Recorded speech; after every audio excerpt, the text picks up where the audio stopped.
E aí, turma boa, sejam todos bem-vindos ao canal Sala Web de Aula. Eu sou o professor Fernando Silva e esta é mais uma videoaula do nosso canal.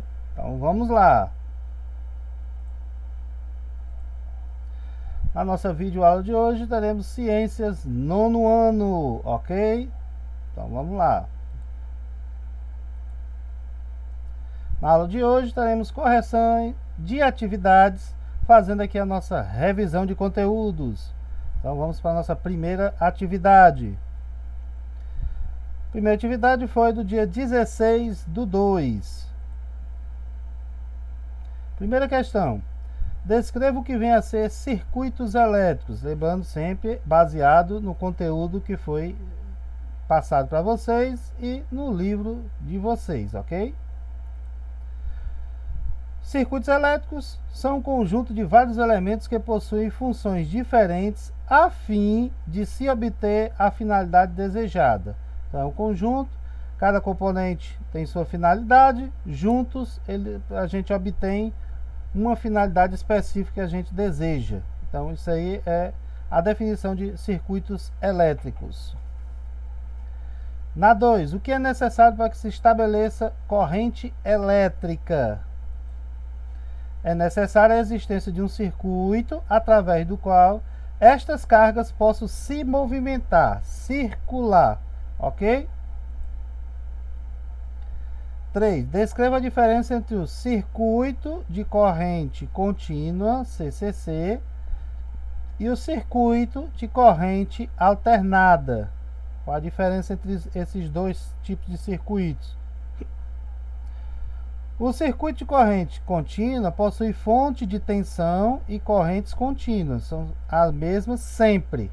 Já o de corrente alternada possui fontes de tensão e correntes alternadas, ou seja, que vão se modificando, vão tendo valores diferentes. A hora está mais forte, a hora está mais fraco, então temos corrente alternada, ok?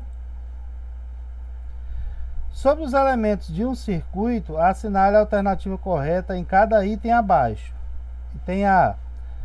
Qual dos elementos do meu circuito possui a função de armazenar cargas elétricas e assim gerar energia eletrostática? Esse componente são os capacitores, ok? Então, capacitores no item A. Já no item B, quais são os elementos que são responsáveis por transformar diversos tipos de energia em energia elétrica? Então, esses elementos do meu circuito são os geradores, ok? Então, na 4, item B, geradores. Segunda atividade foi do dia 23/2. Vamos lá para a nossa primeira questão. Quantos e quais são as fases físicas da matéria? Estados físicos, né? São 3. A fase sólida, a fase líquida e a fase gasosa. Então, são 3 as fases físicas da matéria.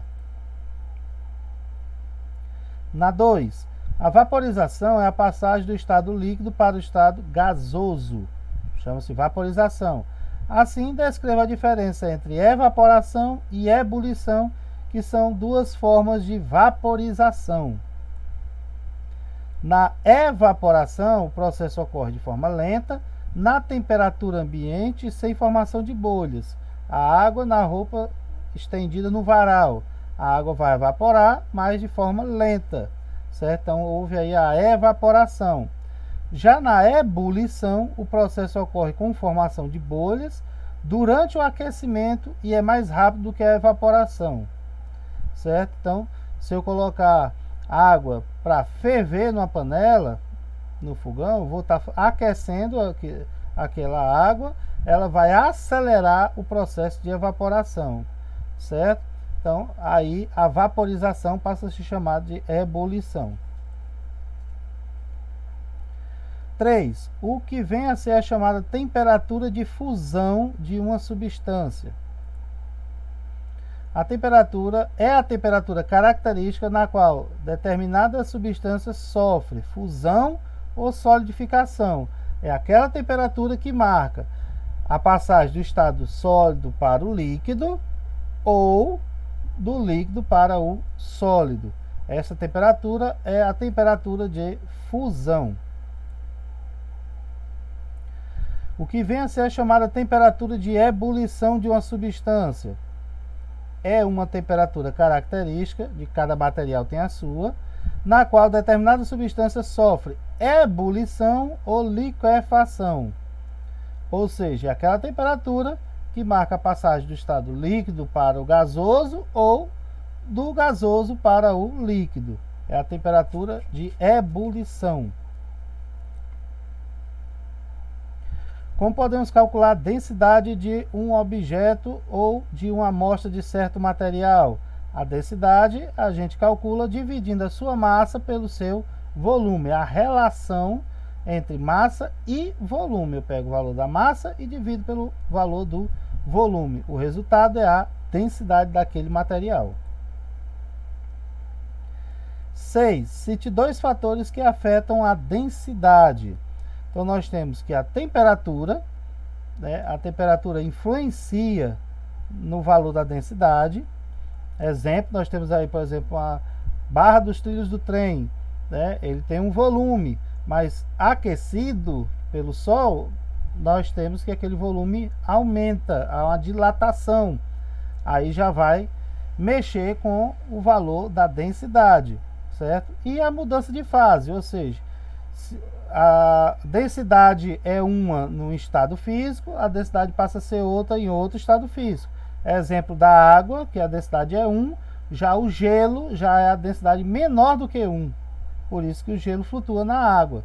Ok? Então, temperatura e mudança de fase são dois fatores que afetam a densidade. Nossa terceira atividade foi do dia 2/3. Ok? Então, vamos lá. Primeira, o que estuda a química? A química estuda a composição, as propriedades e as transformações das substâncias químicas. A composição das substâncias químicas, as propriedades das substâncias químicas e as transformações das substâncias químicas. Esse é o objeto de estudo da química. 2. O que considera os químicos uma substância? O que para os químicos é chamado de substância? Substância é uma porção de matéria que tem propriedades bem definidas e que lhes são características, ou seja, é uma parte. Se eu pego borracha, é uma parte de toda a substância borracha que existe. Ok? Então é uma porção da matéria que tem aquelas características de toda a matéria que existe. Ok? Terceira, qual a diferença entre substância pura e mistura? Na substância pura, é uma substância que não está misturada com outra substância, ou com outras. Ou seja, eu tenho pó de madeira, eu tenho apenas o pó de madeira, não está misturado com outro. Já uma mistura, eu tenho pó de madeira e areia. Eu tenho duas substâncias. Então, mistura é a reunião de duas ou mais substâncias puras. 4. Explique o que vem a ser uma reação química.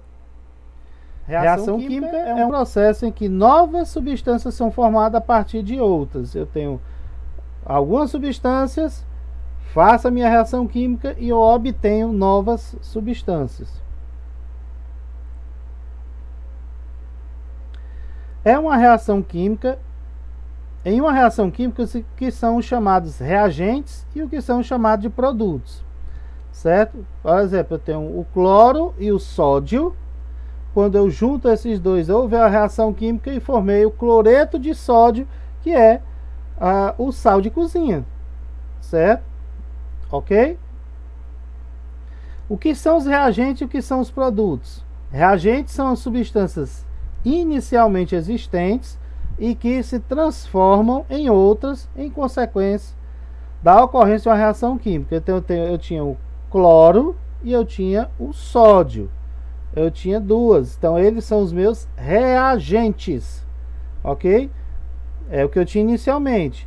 Quando houve a reação química, formou o cloreto de sódio, que é o sal de cozinha. O cloro é um gás, o sódio é um metal, mas quando houve a reação química dos dois, formei o sal de cozinha, o cloreto de sódio. Então, o cloreto de sódio é o produto. Então, produtos são as novas substâncias produzidas em uma reação química. Então, cloro e sódio são os meus reagentes. O cloreto de sódio é o meu produto. 6. O que acontece na reação química chamada de decomposição? Decompor, dividir, né? Eu tenho uma única substância reagente, uma substância origina duas ou mais substâncias como produtos. Ou seja, eu estou decompondo, quebrando uma única substância, houve a reação química e se transformou em duas ou mais substâncias. Então essa é a decomposição. 7. O que é o processo chamado pirólise?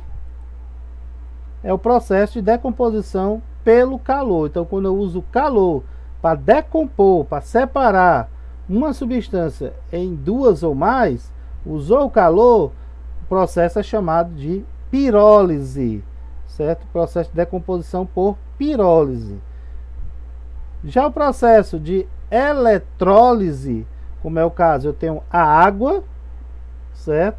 H2O, água, mas através da corrente elétrica, passando a corrente elétrica pela água, eu vou obter a decomposição dela em oxigênio e hidrogênio. Então, quando o processo de decomposição é provocado por corrente elétrica, esse processo é chamado eletrólise, ok? E chegamos ao fim das nossas correções. Essa foi a nossa revisão, ok? Nossa próxima aula teremos avaliação parcial deste conteúdo. Deixa aí o seu joinha se você gostou do nosso conteúdo, beleza? Se você não é inscrito, se inscreve no canal, ative o sininho das notificações para você ficar antenado sempre em todas as videoaulas e lives, ok? Essa foi a nossa videoaula de hoje, vamos ficando por aqui e até a nossa próxima videoaula.